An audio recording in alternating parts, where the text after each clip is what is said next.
DJs BrewTube beer review. You know what, guys?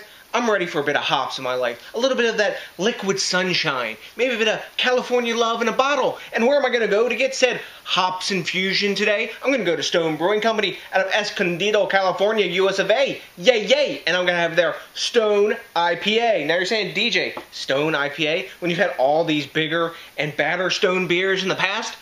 Why that? Well, I've never had this beer fresh in the bottle. I've had it out in Cali on tap, super fresh, and I really enjoyed it. That was probably about 4 years ago, I would guesstimate now. And around here on the East Coast, in their current situation with no East Coast brewery, at time of recording, you just don't get this fresh that often. Now, they have a lovely bottle date on it at time of recording, and judging by this beer is fresh for 90 days. This is a 12-day-old beer. This is the freshest I've ever as long as I've been drinking craft beer and had this beer on my radar screen, which is a while, it's the freshest I've ever seen it. Now, they've been making this beer since 1997, and when this came out, this was a freaking hot bomb in its day. Now, as the name suggests, it's an IPA. This is a year-round serving. Clocks in at 6.9% ABV and 77 IBUs. And back in 1997, 77 was pretty freaking huge IBUs. Now, for hops in this, I think, if memory serves, they're using Magnum and Centennial, I believe, when I was reading the Stone book that was put out a while ago. And I believe the malts in this are Crystal and Two-Row. Like I said, if memory serves, it's been a while since I've read that book. So, you know what? I'm going to stop flapping my gums. I'm going to get the top popped on this, get it in my lovely tulip glass here, and tell you what's up with Stone IPA. Boom. Nice hiss off the top. Cool collectible stone crown, and it's got some Facebook and Twitter, so you know this is a pretty modern stone crown if they got all that Instagram and all that mess on the inside of it. So let's get this into our tulip here. Yeah.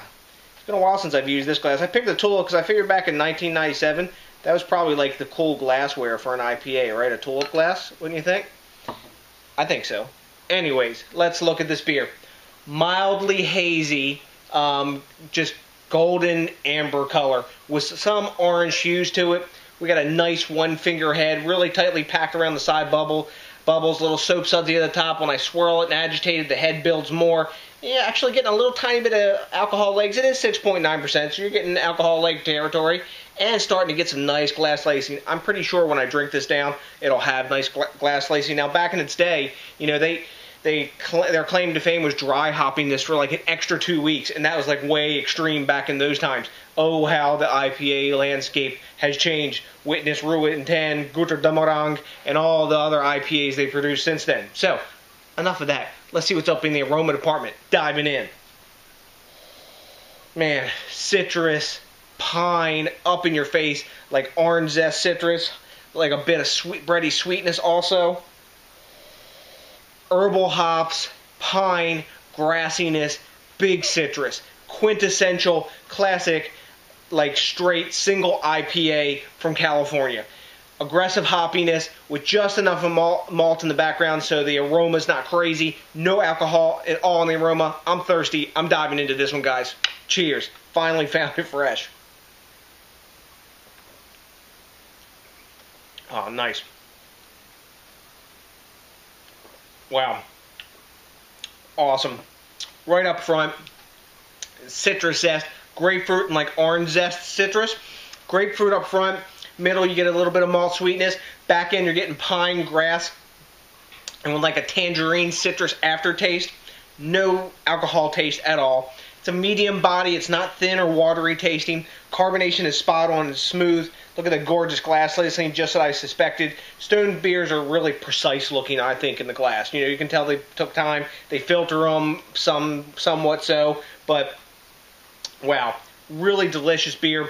Leaves a bitter aftertaste that brings you back for more. This is a classic IPA that I think a lot of breweries have copied, using their like light sort of malt base to feature the hops and their whirlpool techniques and all that stuff that they've talked about in magazines and everything for years. And I can taste the echoes of many IPAs in my beer memory that taste like this beer.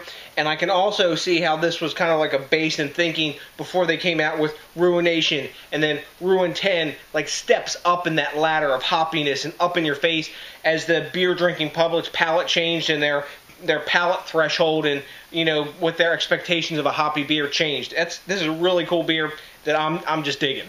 So, what do you rate a beer like this? You hear I'm kind of liking it. I'm digging it. And I'm super happy that I finally found it fresh after looking for this for probably 4 years fresh. Just never saw it fresh. Anyways, enough of that.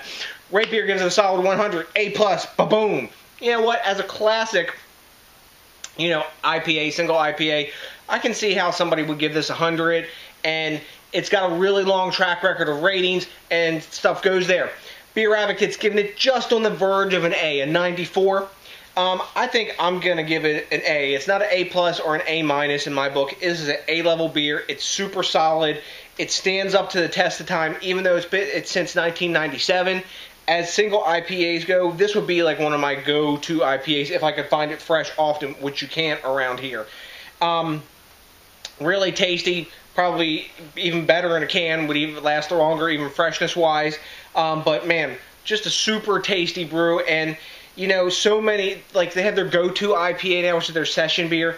This is more my go-to IPA than their go-to IPA, which I don't really like, which is like just an acid bomb for me, but everybody's palate's different. You may love it. Hey, if you do, more power to you. I'm glad you do. So, anyways, enough of that crap. Thanks a million to each and every one of you guys for watching. Also, I really appreciate it when you give me some feedback. Tell me what you think. If you've had this beer, odds are you could have, because it's really widely distributed. Let me know. I like that stuff. It's fun to hear what you think, too, because I always talk to myself in front of this camera. There's something sick about that. Maybe. Anyways, so, like I said, also it's really awesome when you think locally, drink locally, and support the craft beer movement. So guys like Stone can keep growing, putting out more awesome beers, and you can kind of see a history and a development in their style and how they brew and interpret beer over the years, because that just freaking rocks. That's like a history lesson in a glass, isn't it? So, I'm going to kick back and enjoy the rest of this beer. I'm going to give you a bunch of love, and you know what else? That's right, a peace.